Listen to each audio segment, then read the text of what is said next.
All right, so what's going on, guys? So in today's video, I'm hoping I can take you guys for that first test drive of the car. Now the car is still on a base tune, and it's running hella rich right now. It's like consistently like in the 10.5s. I think I've even seen it dip down into the 9s a couple times. So it's running really rich, and you can definitely smell it out the back of the exhaust because, of course, there's no cat.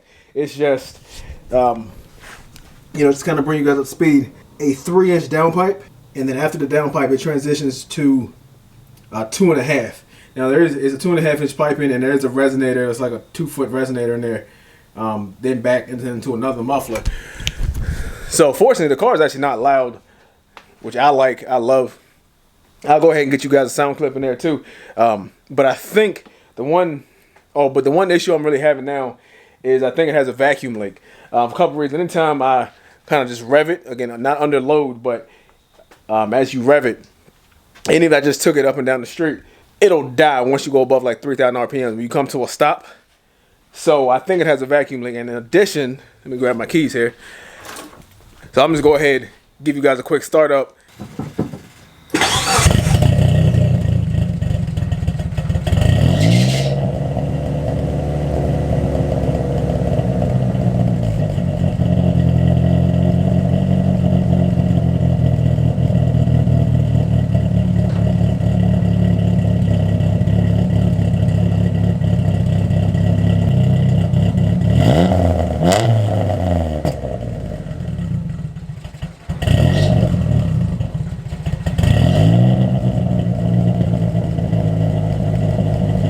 Like I said, so that's what I'm dealing with. As you kind of heard, just then it wanted to stall out. It didn't, and sometimes it catches itself, sometimes it won't. My cooling gauge isn't working oddly enough, which it should be, because the car's actually been on. I've had it running for a while. I've tested it. My speedometer and my tach do work though. So of course that's a benefit. Of course that is the benefit of doing the harness swap. Is all that stuff works like normally. I have a knock sensor that does work. The clutch safety switch works. All that stuff works just like it would from the factory. This is what we had. We got to tighten the power steering belt. All right, so you might be wondering, how do you test for vacuum leaks? So the kind of easy way to do it is just with a bottle of soapy water. This is a normal spray bottle. Put a little bit of soap in there, you shake it up, and then we're gonna spray it on like my connection areas, like where the throttle body meets the intake. It's along the welds and the piping, maybe a few other areas, and on the intake manifold, just to see if it bubbles up. Because of course, if it bubbles, then that means you have a vacuum leak. If that doesn't work, you can try using a boost leak tester, like a smoke tester. There's a lot of different ways you can do it, but this is definitely the easiest, most convenient. And these bottles aren't hard to come by. A little bit of this soap. All right, guys. So I think I found my vacuum leak. It was actually this hose right here. Somehow I forgot to put a clamp on it. I don't know how I did that, but this is where it was. And I was able to find it thanks to this little boost leak tester here. So I hooked it onto the end of the turbo compressor. See, my line runs to the air compressor, and it has a little valve on it where you can open and close it. So what I did was open it. It lets a little bit of air into the system, and then you just listen for that hissing noise. And that was, what allowed me to pinpoint that. Because again, with the engine off, I could hear it plain as day. So hopefully I can start the car and my vacuum will be up and I'll be able to rev the car without it dying. Now about this thing, something that you can make at home. This is a DIY version. A lot of companies do sell a version of this, but it's actually extremely simple. So if I can get this off, this is gonna take a little finagling because it's so tight up against the slave cylinder here. So this piece is actually Trey's. I just picked this up from him, but as you can see, it's not much to it. It's really just a coupler, a PVC cap. You can see you got some seal on the inside of it. You've got a fitting here, with a butterfly valve to let air in and out, a hose, and then an fitting to connect to your air compressor. And he's actually got a gauge on here as well. Somehow I kept overlooking that valve. It didn't really cross my mind that needed a clamp on it. But hopefully that's it. We will get inside the car and see if it works.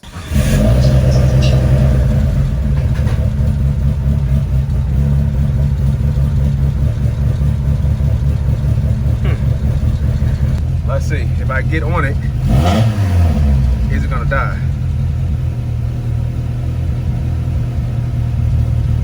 So it didn't, but it may need to warm up fully first. All right, guys, so what I'm noticing is my air fuel is a tad bit higher because it's been running for a few minutes now. Where it was about 10.5, it was a steady 10.5, even sometimes dipping down to high 9s. So now it's about 10.5 to 10.8, somewhere in that range. My vacuum is about the same. It's about between 14 to 16 now. So let's see, I'm gonna give it some gas and we're gonna see if it dies.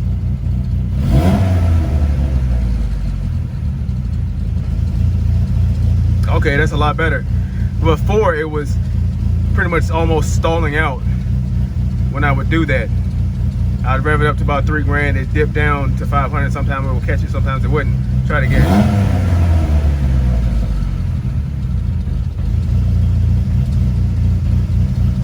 All right, so we look pretty solid. The idle is still a bit high, but I'm not really worried about that. But if I can, I might be able to actually drive this thing. And I'm not sure if you guys caught that, I actually heard a little bit of turbo spool in the background too. I did have to take the intake off so I can boost leak test it. I just hadn't put it back on. But let's see if we can get some more of that turbo spool.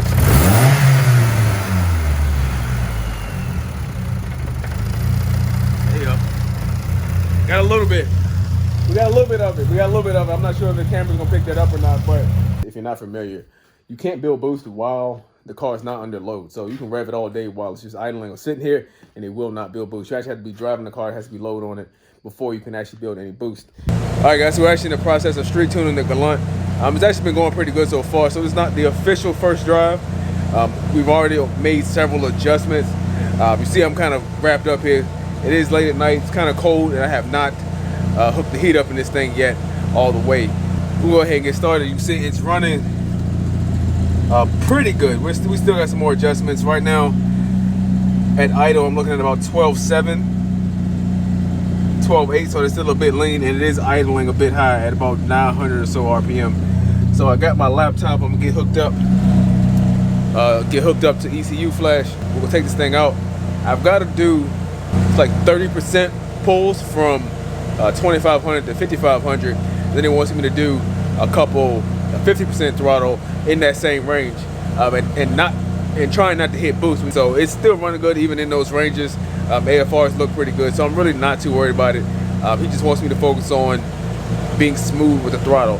But with that said, I'm gonna take you guys out. We can see if we can get some good footage for you. Guys, we're gonna try it again. If I can just get into third.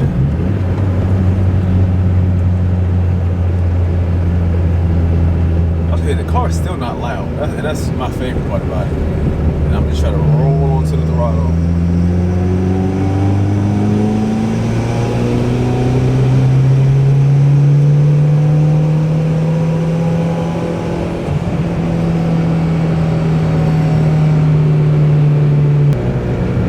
That was a decent pull.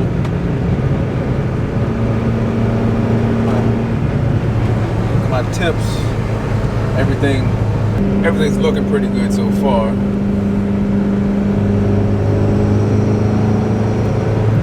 So one thing I can definitely really notice after all this is how much body roll this thing has. Like, obviously this was never meant to be a performance car, and it is almost 20 years old here. So I know the bushings will probably beat all the hell, so I guess we'll find that out here soon. But two things that stand out is the body roll and how bad these brakes are. Just going into boost a little bit, you can see it's, the car's wanting to pull a little bit faster. Well guys, I'm not sure how well this is gonna pick up, but this right here, this is what it sounds like. I'm in 5th gear, doing about 50 miles an hour. As you can see, RPM just over 2 grand.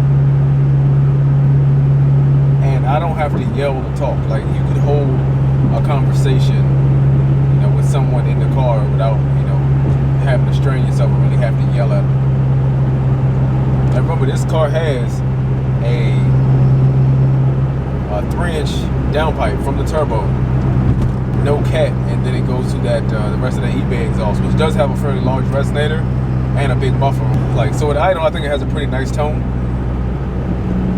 And during cruising, it's really quiet. Now, I would definitely have to hear it outside of the car. That's kind of the big difference. Most riders don't notice that their car actually sounds terrible is, during a pull from the outside. But, I guess we'll get to that later. All right, guys, I think I got lucky here.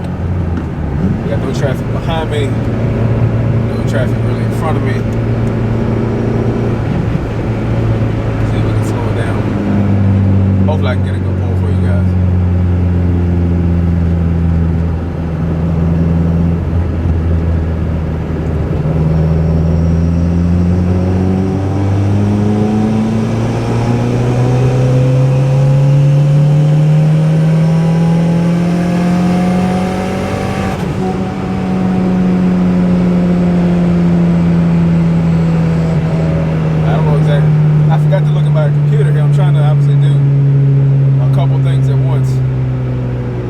I forgot to look at the laptop and see what that throttle was. Try to do it one more time.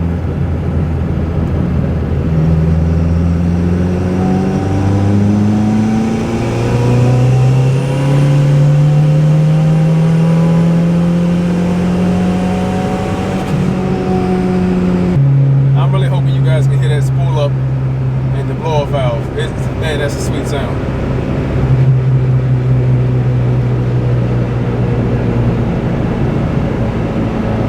One thing too, you remember when I did the fuel pump install, I had a full tank of gas. See, just by doing this, as we're tuning, I'm at less than a quarter of a tank right now. So, you know, the 255 under load definitely is definitely gonna save all, you know, rest in peace to your gas mileage doing this. But of course, I'm not worried about that either.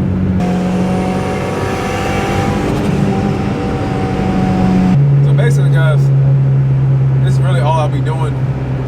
Of course, I'm going to get it, send this file to Andrew, see what he can work with it. And hopefully, we can get on to you know, the next stages of tuning.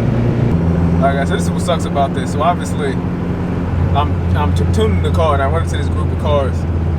You know, they all kind of, every one of them ran the stop sign. So I kind of got caught in the middle. But it's got a Camaro, like an older Camaro, a 350. There's something behind me, and you know,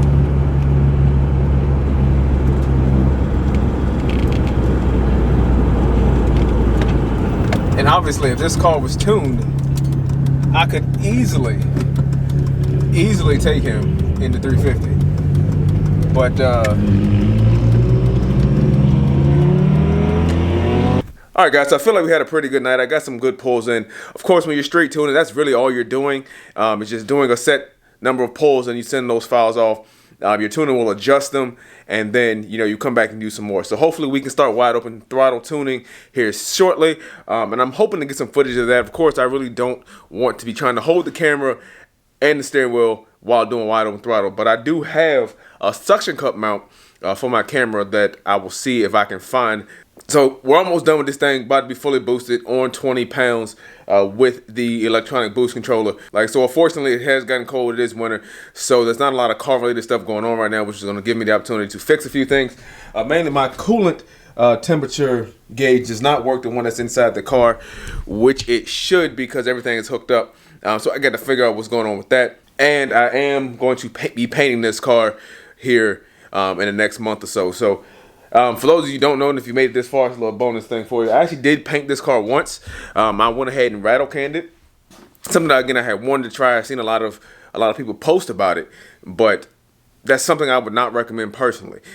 Reason being, of course, I use just the standard Rust-Oleum and some 2K clear. Like, so the original plan was just to paint the doors, but as I got into it in sanding, I decided to fix some other areas, and that led to me sanding the entire car.